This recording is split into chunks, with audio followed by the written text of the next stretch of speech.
कोई कर्म नहीं करता, वैसे सब जानते हैं,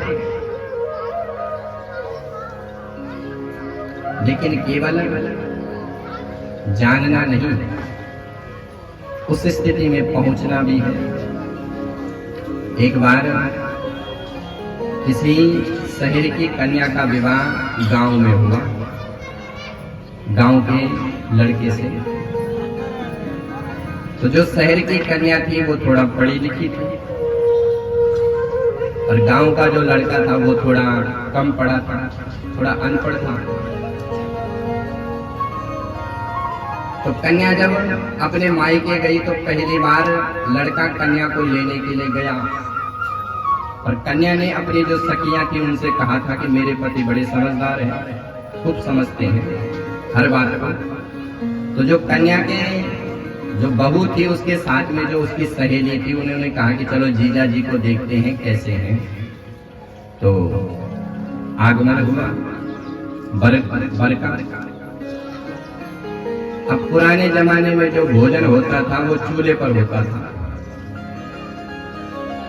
तो पत्नी अपने पति को भोजन पवा रही है, चारों तरफ से उसकी सखियां बैठी हुई है। अब पत्नी जो है पूरी बना रही थी, पूरी। अब पूरी थोड़ा छोटी छोटी बन रही थी। तो पति ने विचार किया कि ये इतनी छोटी छोटी पूरी है, इसके कहाँ 2 पीस करने हैं, एक लेते और खाते हैं। तो उसको बेचारे को भूख लगी थी, उसने सोचा कि कहाँ इनको तोड़ें, और उसने सब्जी में खाया। अब जो कन्या के साथ में सखियां थी उन्होंने देखा, वाह ये तो बहुत समझदार है। अब उसकी पत्नी ने विचार किया कि राम राम, ये तो बेइज्जती हो गई, मैंने तो इनको कुछ और ही सुनाया था। तो पत्नी ने इशारा किया कि महाराज इतनी भी छोटी नहीं है, कम से कम एक पूरी के 2 पीस तो कर लो।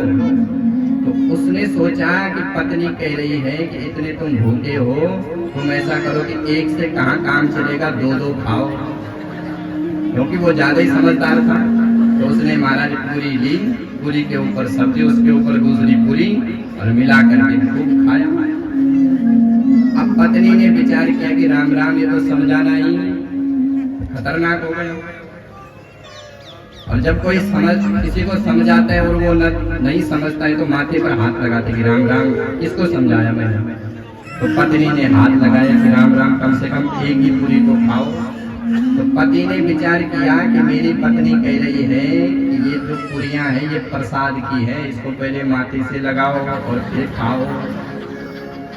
तो उसने पूरी के ऊपर सब्जी रखी, उसके ऊपर दूसरी पूरी रखी और माथे से लगाया और खाया। जय हो। तो ऐसी स्थिति हम लोगों की भी है।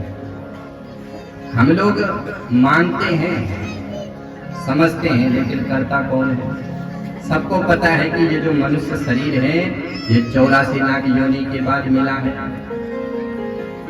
लेकिन फिर भी हम उस स्थिति से दूर हैं।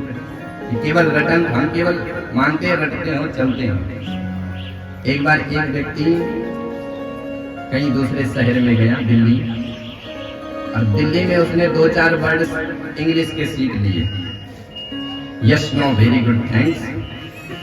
अब वो गांव आया। अब जब गांव आया तो शहर की हवा लगी थी, तो सबसे कहता yes no very good thanks. कोई उससे पूछता तो वो यही जवाब देता, yes no very good thanks. उसको पता ही नहीं था कि इसका अर्थ क्या है, केवल yes no very good thanks बार बार वही बोले। तो वो कहीं यात्रा कर रहा था, एक व्यक्ति का बैग गुम हो गया। अब जिसका बैग खो गया वो उसी के पास आया कि भैया तुमने बैग देखा, बोले यस। उसने सोचा कि मौका मिल रहा है बोलने का, इंग्लिश बोलने का। बोले भैया तुमने मेरा बैग देखा, बोले यस। उसने सोचा कि चलो कम से कम मिल तो गया। बोले लाओ, बोले नो। उसने सोचा कि भैया मेरा बैग है तो देता क्यों नहीं है। बोले जल्दी दे, बोले नो। बोले नहीं दोगे तो मारूंगा थप्पड़। बोले वेरी गुड। अब उसको आया करो तो उसने मार दिया एक थप्पड़। अब उसने सोचा कि लास्ट का अक्षर बचा है उसको भी बोल देते हैं। बोले वेरी, बोले थैंक्स।